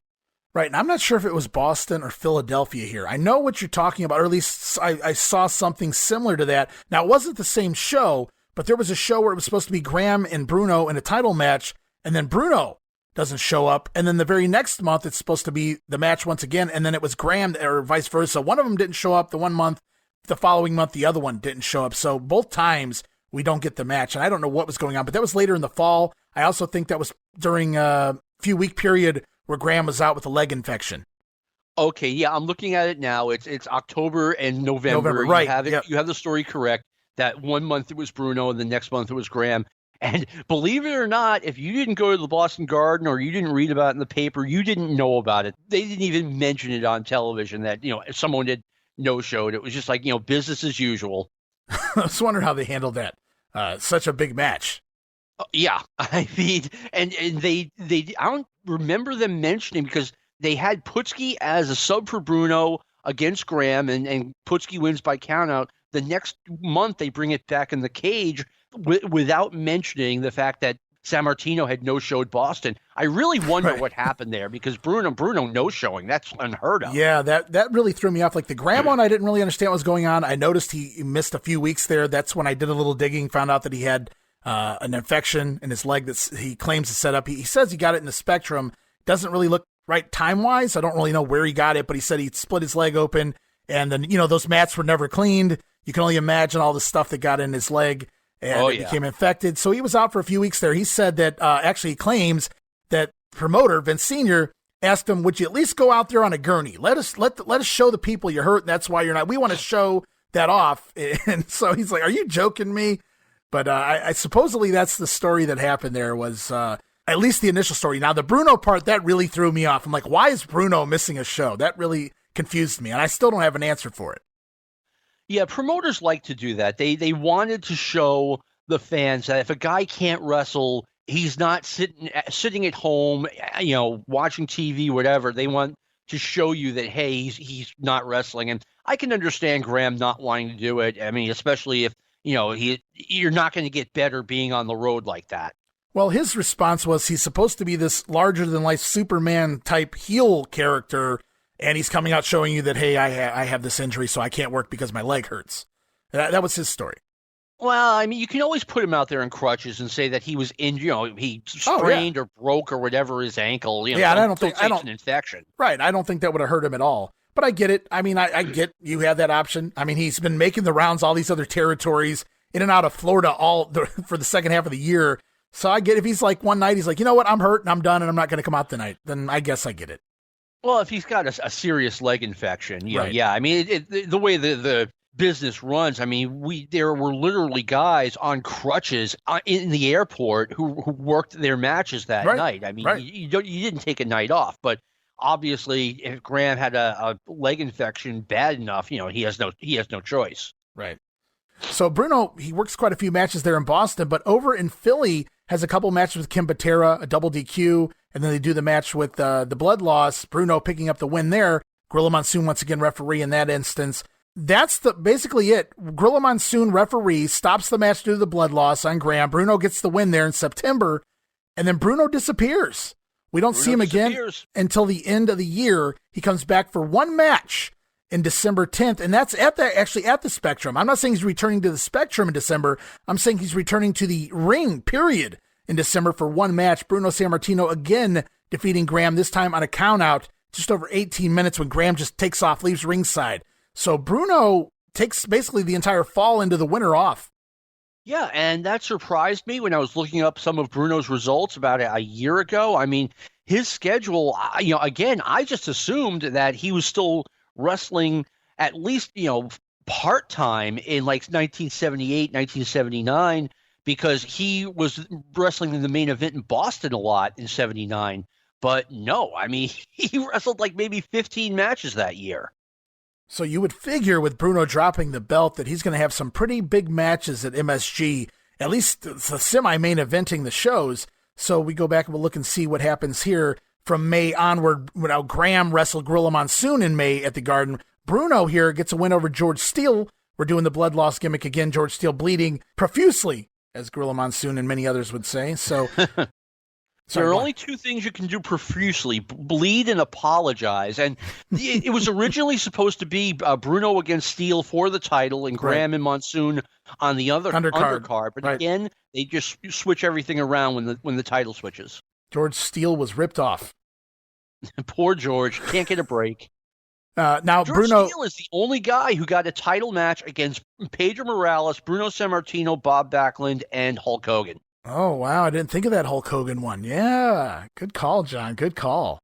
Someone else called. It was a trivia question. I would have never thought of that because I was thinking about the big arenas and everything, and that didn't even dawn on me initially. Nope, George is the only guy. Wow. So Bruno works George Steele in what was to be a title match, but then we get return matches with Superstar Graham. We already talked about him in June, and again in the beginning part of August, Bruno getting return matches against Graham in MSG. But why not have these matches, right? I mean, like, Bruno is no longer really wanting the belt. He has no plans on regaining the belt. But why bump him out of contention right away if you can make some more money with it? Well, specifically in Madison Square Garden, I think they did what they needed to do. They had the two rematches. One of them is available on Peacock it's on the Best of Bruno Sammartino. I'm sure it's not going to be easy to find, but it is on Peacock. And, once again, you want to talk about a wild crowd. Just check this crowd out. It's the from the August 1st, 1977 match with Gorilla Monsoon as referee. Right. It's not a high spot fest, but it's an excellent match. I strongly recommend it. Yeah, Bruno had a lot of matches that weren't high spot matches, some of his challengers, but man, there's some of the loudest crowds. They really make the matches really over stuff and just good psychology. They play to that crowd. Yeah, and the crowd lived and died with every one of Bruno's moves. It was insane. And you'd have that moment where the heel is pounding on Bruno and Bruno gets bloodied up, and finally Bruno's had enough. He just clenches up his fist and yells, "Arr!" and he goes after the guy, and the crowd is as wild as a crowd can be. I mean, Bruno, he just had that it factor. And, like I said, it's a shame that, Bruno got injured. Obviously, it's a shame. And that he decided he wanted out, because I in a way, I wish I lived in that alternative universe where Bruno had the championship for a few more years. I really think it would have been successful, but he didn't want it anymore. Right. No, I agree. I absolutely agree. I don't mind Graham's run here, but maybe give the belt back to Bruno even. If we could have done that, I would have been fine with that as well. But I agree with you, man. I would have liked to have seen what else he could have done. He was still successful. He went out on top. He really did. And he even goes out on top here in the Garden, at least for 1977. He gets a win over Ken Patera on August 29th in a Texas death match. And that's it for MSG and Bruno Sammartino in 1977. Finishes up his final match at MSG in August of 77. Of course, he'll return to the Garden many times in the later years, but here in 77, Bruno's done. Wrestles a total of one match in the final 3 months. We talked about that being at the Spectrum. So Bruno's pretty much, he's done. Yeah, he went to wrestle for Dick the Bruiser in Indianapolis a little bit, but other than that, he was done. He was, sitting on the couch in Pittsburgh, and good for him. He deserved it. He earned it. All right, we'll move away. We've talked so much the last couple episodes, and why not, about Bruno and Superstar Graham and the WWF title. But let's talk a little bit about one of the other titles, well, the only other title at this point, and that's the WWF Tag Team titles. Of course, we talked at length about it last episode and everything that went on with those pesky executioners and Chief Jay Strongbow and Billy White Wolf winning the titles at the end of the year in the tag team tournament. And we fast forward here now to 1977, White Wolf, Strongbow, the champions. And we get a little bit of continuity at MSG as we start things off at the beginning of the year. January in the Garden, White Wolf and Strongbow defeat the Executioners in a 2 out of 3 fall match, finally getting a legit pinfall win. It only took, 7-8 months? Yeah. I mean, I said this on the last show. They really drove that feud into the ground. I mean, by January 77, we had all had enough of that one. So the Native American team, and I got to put air quotes around that, do finally pick up the win there. And then we fast forward another month to February in the Garden, and they get a win over Nikolai Volkov and Torquemada. And there's some more continuity there because that's the team they defeated in the finals of the tag team title tournament back at the end of 76. So at least these teams are familiar teams they're stepping in the ring with.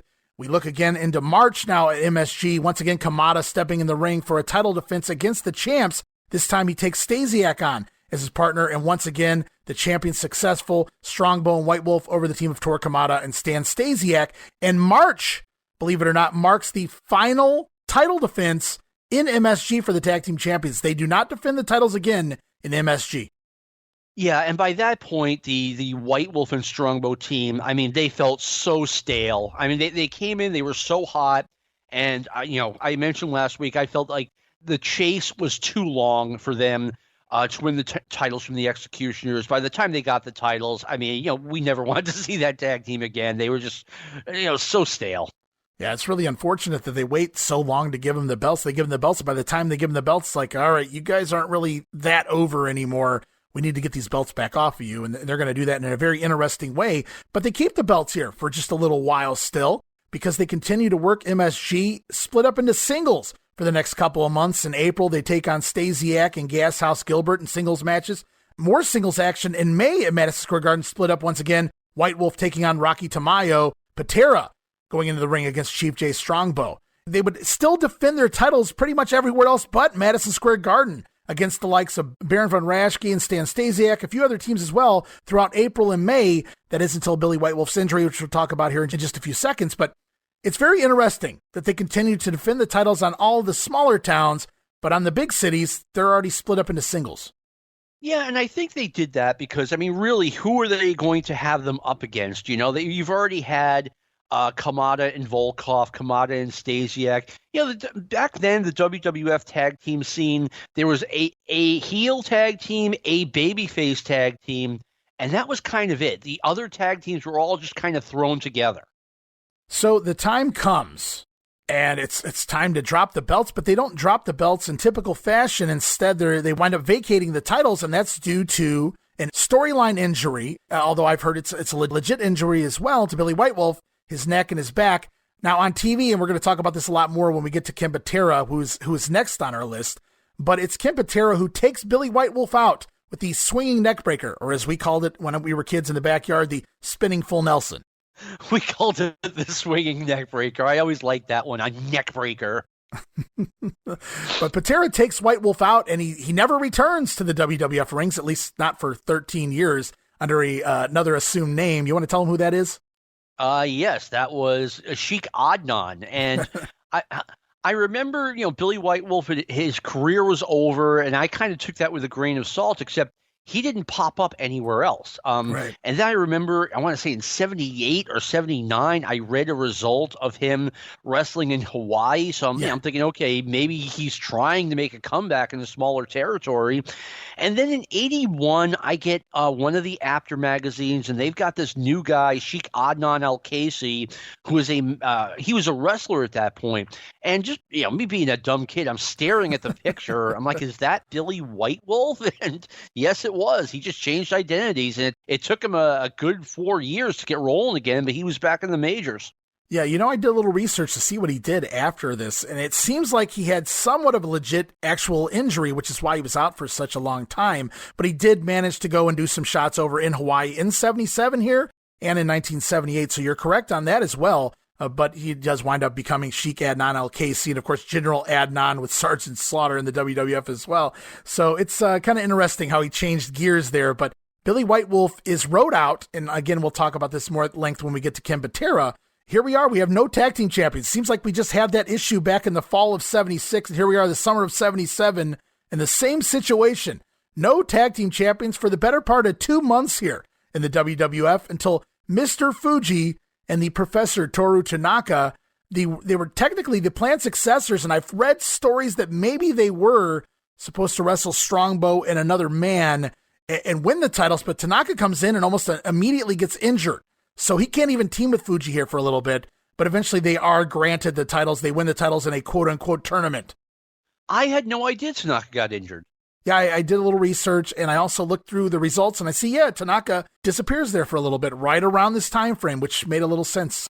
Oh, I you know what? Now things make a little more sense because I know that they had planned on Tanaka and Fuji coming in and winning the championships, and if Tanaka got hurt, they had to, change the plan and go with what they had, because I always thought that was really goofy booking. But if Tanaka was hurt, which I did not know until this very moment, okay, I understand why now.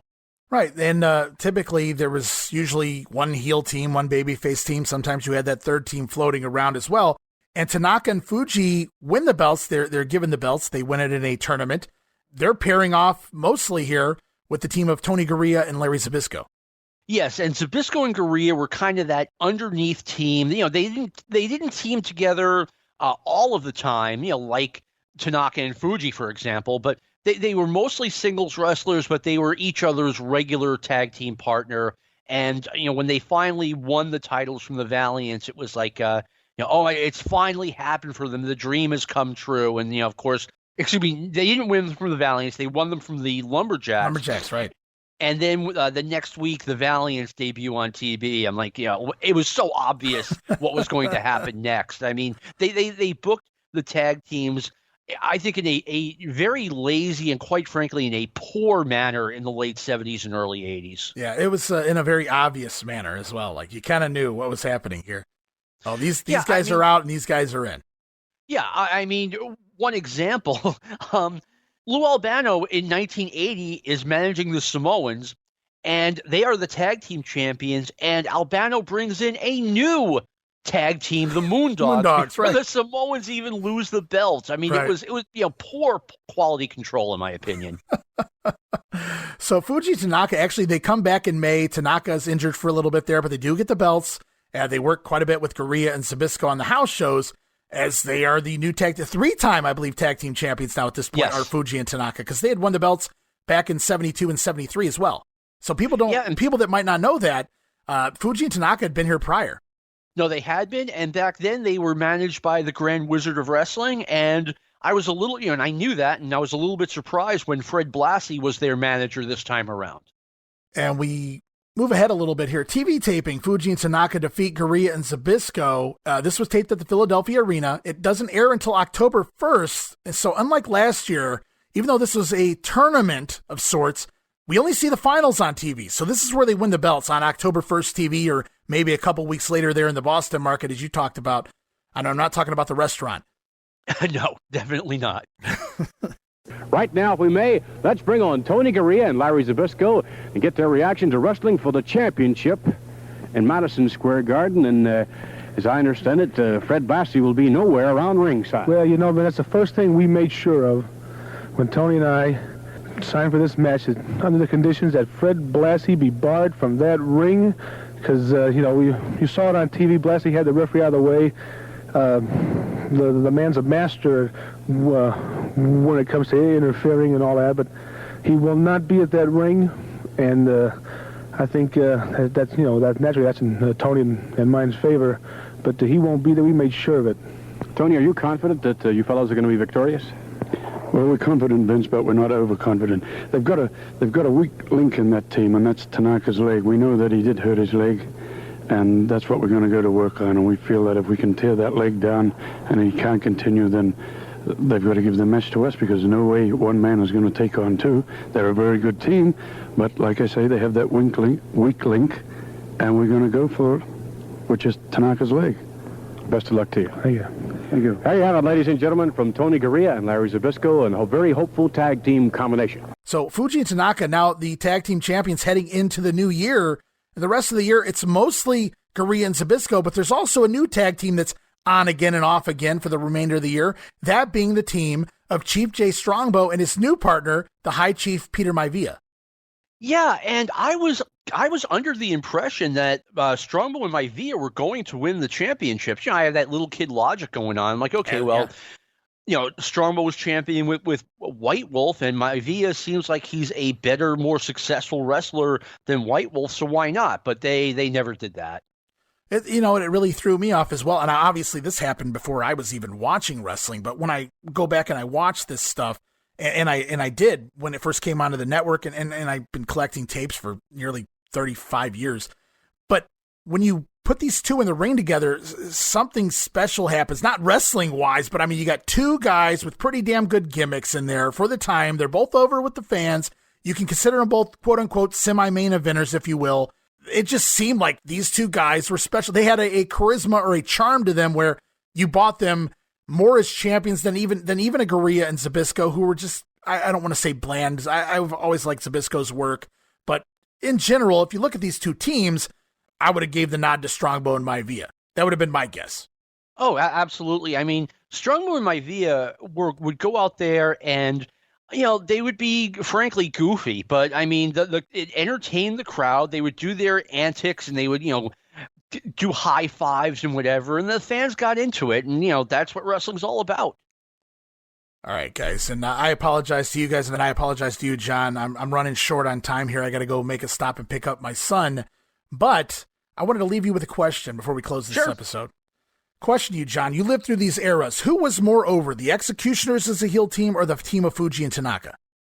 Definitely the Executioners, but if you wanted to ask me who was the most over between the Executioners and Fuji and Saito, it was Fuji and Saito. Okay. But that's not 77. Right. No, I was just trying to get a guess of when the tag team division was more over. Was it 76 or 77 here now that we have Tanaka and Fuji as the champions? I was just curious. I felt that the answer was probably going to be Executioners as well, but I wanted to ask somebody that lived it and remembers it.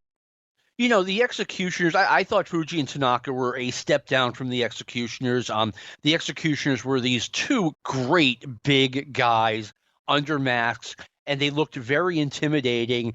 And, nothing against Fred Blassie, but I always thought Lou Albano was a way better manager than Fred Blassie. Albano, especially during this time frame, was just phenomenal. He was a real slime ball, or he came across that way on TV, and it just got over like crazy. Everyone hated Albano. And there's a lot of Fuji and Tanaka footage out there, so you can kind of gauge the fans' response to them also from their TV tapings versus the audio that I played last episode for the Executioners. Those fans really hated the Executioners, so it seemed to me, although, to be fair, they were working against Strongbow and White Wolf, so the crowd was on another level as well there, but it just seemed like, well, with Albano in your corner, though, you're always going to get that extra heat.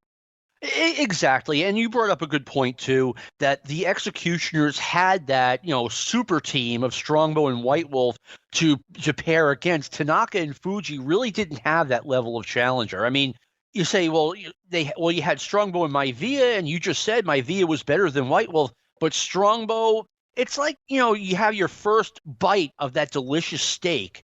Now you're getting towards the end of the steak with Strongbow. You're getting full. You've already had, you know what I'm saying? It was like Strongbow was great when he first got here, but as the year wore on, especially towards the end of 77, the gimmick kind of wore off. Right, and we had just seen Strongbow in this tag team situation as well, so you're repeating the same story with one of the same guys, and that probably didn't help things either. No, you're completely correct on that one. I mean, the newness was gone on Strongbow, and, he just got more and more stale over time. Looking back, I'm surprised he lasted until 1979. Wow, that's an excellent point. Yeah, it's luckily he was gone for the time he was. I think that really helped him when he came back with the White Wolf story. He wasn't gone that long, but it felt like a good break from Strongbow. But towards the end of 77, like I said, I mean, I remember him debuting in 1976. This crazy guy comes out of the dressing room to save Billy White Wolf, and now he's the guy who's been on television for a year and a half now. All right, guys, we're going to wrap it up there, John. I do apologize again. My schedule's out of whack this week. They're heading into the holidays, and I have some things I need to go do. But, John, I appreciate you coming back. You promised you would be here for episode 2, and you kept your promise. You kept your word, and I appreciate you so much for being a part of this and talking all about 1977 Superstar Graham, Bruno Sammartino, the tag team champions. I got a lot more to discuss. Clearly, we wanted to wrap this up in 2 episodes. This is going to have to be a 3-parter. So for those looking for us to close up shop here, I apologize. I got so much more to cover still. I've got to talk Ken Patera, his run in the company here, Bob Backlund's time, 77, a little bit on Strongbow, Dusty, Putski, Maivia. Just kind of a quick run through of some of the other talent that come in here, from Haystacks Calhoun to Lenny Hurst, Dewey Robertson, Stasiak, George Steele. We're going to look at why he wrestles quite a bit more in the summer. I wonder why that is. We'll talk about that next time here. And we can talk about the tag team, the very unique tag team of Dynamite Jack Evans and Pretty Boy Larry Sharp. There you go. And they are on my list. I'm looking right at it right now. And the Iron Greek, Spiros Arion, will return before the end of the year as well. So many guys to still talk about.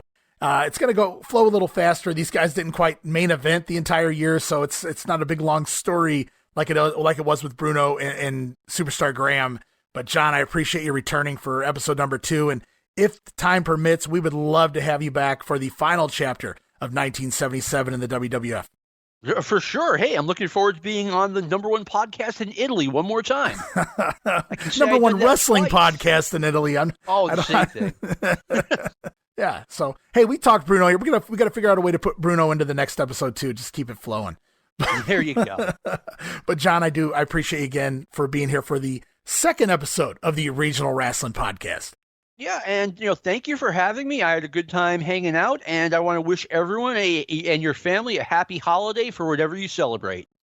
And I'll share those sentiments with John. Want to wish everyone a happy holiday season, and that includes Happy New Year, as the next time we return, it will be 2023 when we wrap things up here with 1977 in the WWWF.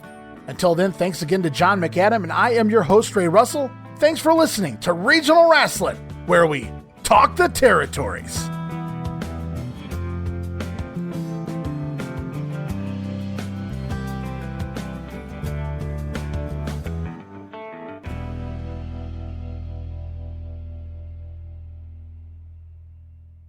Hallelujah!